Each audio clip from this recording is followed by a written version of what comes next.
Hey guys, so this recipe needs some minced garlic. So here I have 2 cloves of garlic. First thing we'll do is chop off the root end and peel away the skin. Then what you can do is press your knife horizontally on top of the clove so it crushes a little bit, and then you can easily peel the skin away. If it doesn't easily peel, then you can just press it again. Okay, this one's good. Give it a press, and your clove is totally peeled. So for minced garlic, you just want to slice it into pieces, and then after it's sliced, you'll just want to chop it again and again and again until it becomes mince, which is a very, very small dice.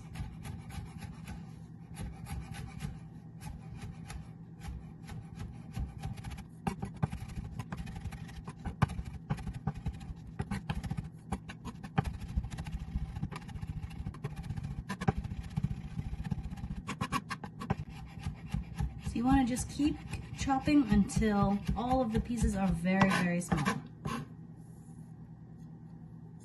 About half the size of a grain of rice, maybe even smaller.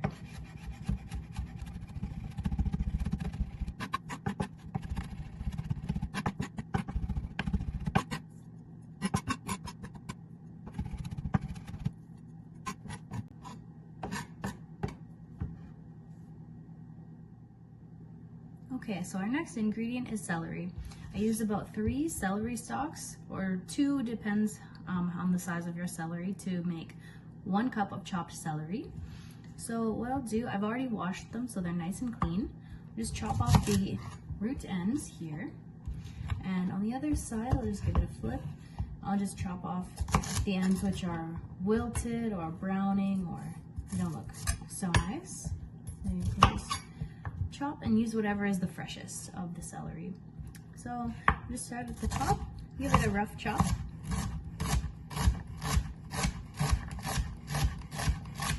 Nice and easy using a rocking motion of your knife.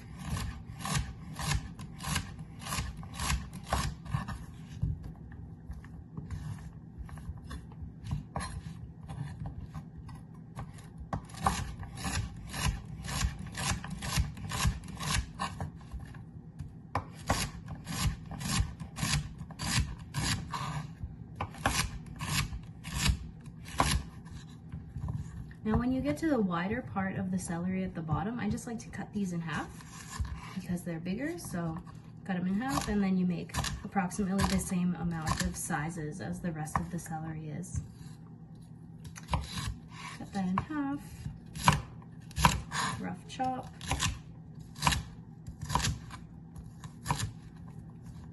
So this is obviously more than 1 cup, but I can either just use it in the recipe or I can save it for something else. So here you have your diced celery. Okay, so our next ingredient is chopped carrots. So I have about 3 medium, maybe smallish carrots here. So you can peel them if you like to, but I don't think that it's really necessary because they're going to be cooked down anyways. So I'll start by chopping off the tops. Make sure that they're thoroughly washed so you don't have any dirt on them.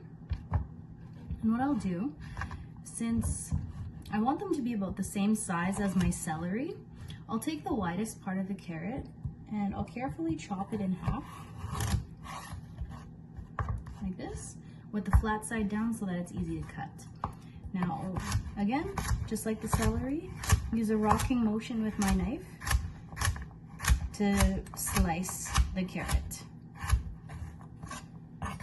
Since this end of the carrot is about the same size as a piece of celery might be, I'll just leave it in the full rounds instead of half moons.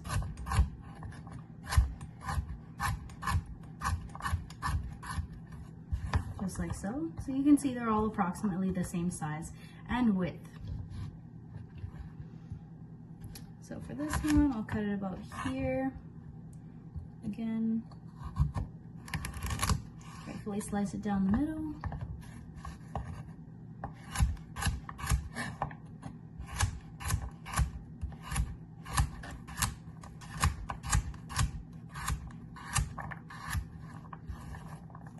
making sure to keep your fingers curled throughout the whole time when you're chopping.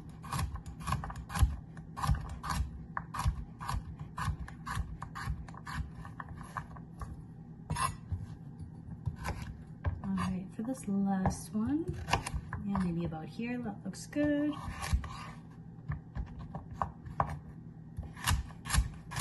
All of your vegetables are going to be different sizes and shapes.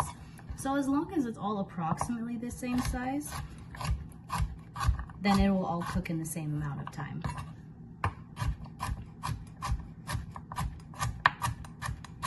Remember, it doesn't have to be perfect. And this is a little more than 1 cup of carrots, but you can either use it in the recipe or you can save it and use it for something else. Okay guys, so next we need 1/2 cup of chopped onions. So you probably want to take about 1/2 of an onion. So we'll start by cutting off each end. And I'll cut it in half.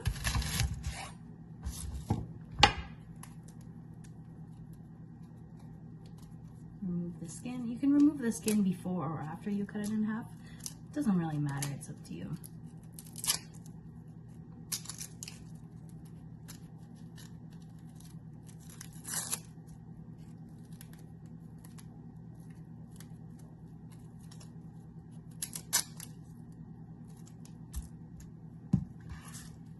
Okay. Then what you'll do is take a horizontal cut across the bottom of the onion with a slight sawing motion, and then another in the midway up the onion, and then once more at the top. Depending on the size of the onion, you might only need 2 cuts instead of 3. And then cutting in the other direction, leave a little bit of space at the end so that you don't chop all the way through. Again, from top down. Okay, now we'll turn it the other way and chop in the opposite direction that we just did. Keep your fingers curled away from the knife. And then for the top, you can roughly chop the remaining pieces of the onion. And this is about 1/2 cup of onions, chopped onions. For our next ingredient, we have fresh chicken. Now, the recipe calls for skinless, boneless chicken breasts, but I opted for chicken thighs with the bone in and the skin on because they're a cheaper option than chicken breasts are. So they take a little bit more work, but that's okay. If you can save about $10 or $15 just by cutting out the bone by yourself, then I think that it's worth it to do some prep on your own. So it's quite simple. All you have to do is slice along the bone with a nice sharp knife. And essentially, you just want to remove as much meat from the bone that you can. And run your knife a few times down the bone.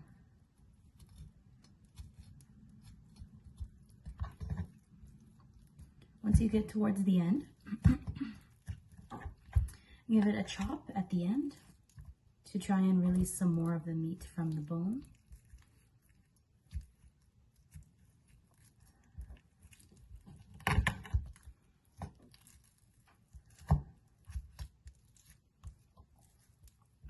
And just turn it around to get a different angle. You just want to slice away from yourself.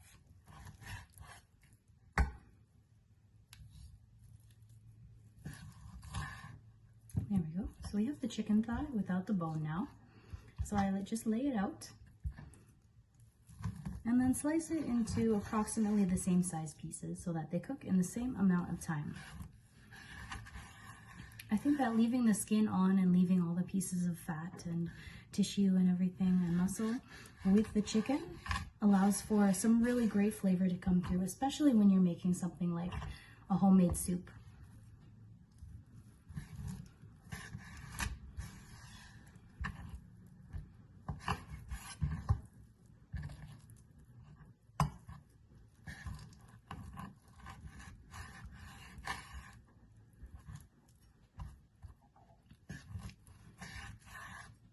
Again, if you don't prefer to touch the raw chicken, you can always use a fork in your non-dominant hand and then use your dominant hand to slice with the knife.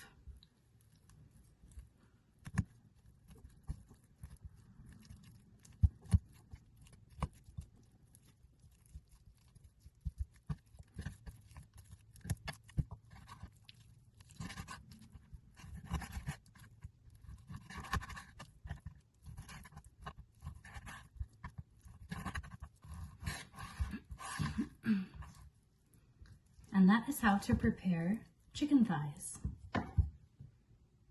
Hey guys, it's Hannah and I'm back again with another cooking video for you. So today what we'll be making is chicken noodle soup. Originally this recipe called for spiralized zucchini, but I don't have a spiralizer, so I'm gonna go with a regular small type of pasta instead. This recipe is super easy and it's really meant for a cold, warm winter day. So what we have here is a little bit of prep.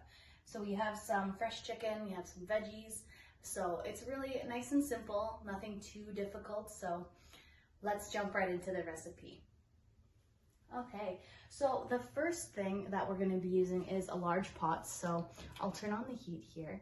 And I like to, when making soups, cook everything in the same pot because once you develop some flavors, you can layer the flavors onto each other.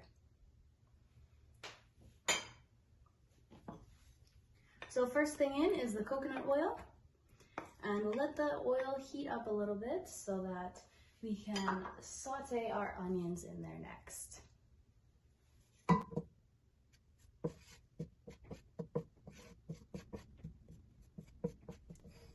Okay, not too long here.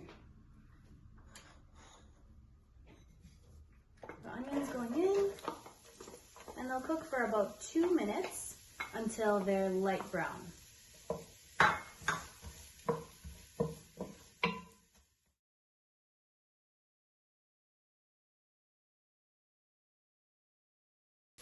Okay, so now that our onions are looking good, it's time to add in the chicken and our spices. So we'll add the chicken straight in, nice and sizzle in.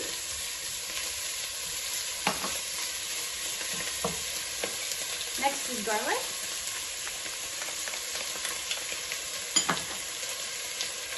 Basil. Oregano. And our salt and pepper.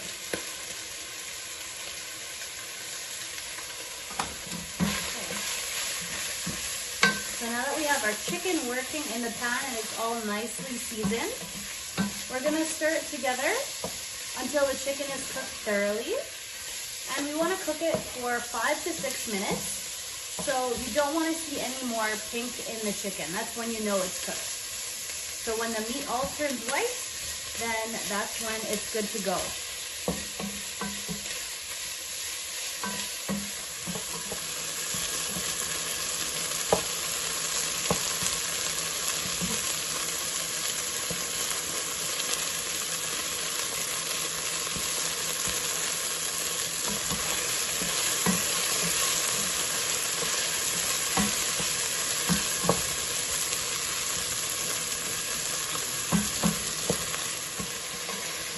Okay, so now that our chicken has been working for about 5 minutes, next thing we're gonna do is add in our carrots, the celery, and frozen peas.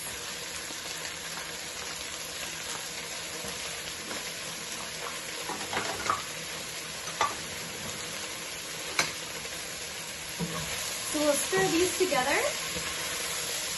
And all of the flavors from the chicken and the seasonings that we just added are going to transfer onto our veggies. And keeping the veggies on the heat will give them a chance to soften before we add the broth. So we're going to mix this together all in the pot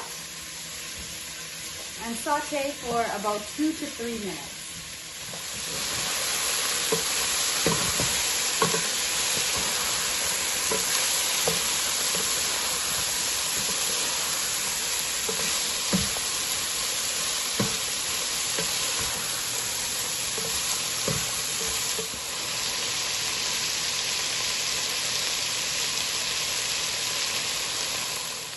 so now that our veggies are totally cooked, we're gonna add in 5 cups of chicken broth, bring it to a boil, and then bring it down to a simmer for 3 to 4 minutes. So make sure the heat is really high. Bring it up to a high heat so that it comes to a boil, and then we'll let it down to simmer. At this point, I'll also add in the pasta. So these are the noodles I chose today because they reminded me of your classic chicken noodle soup. So I'll add the noodles in there as well. This will boil, all come together, and then we'll simmer it to let the flavors really blend with each other.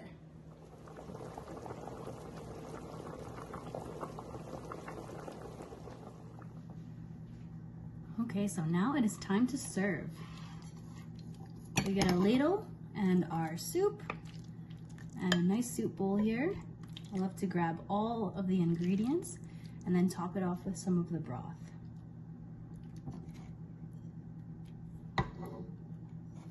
There you have your chicken noodle soup.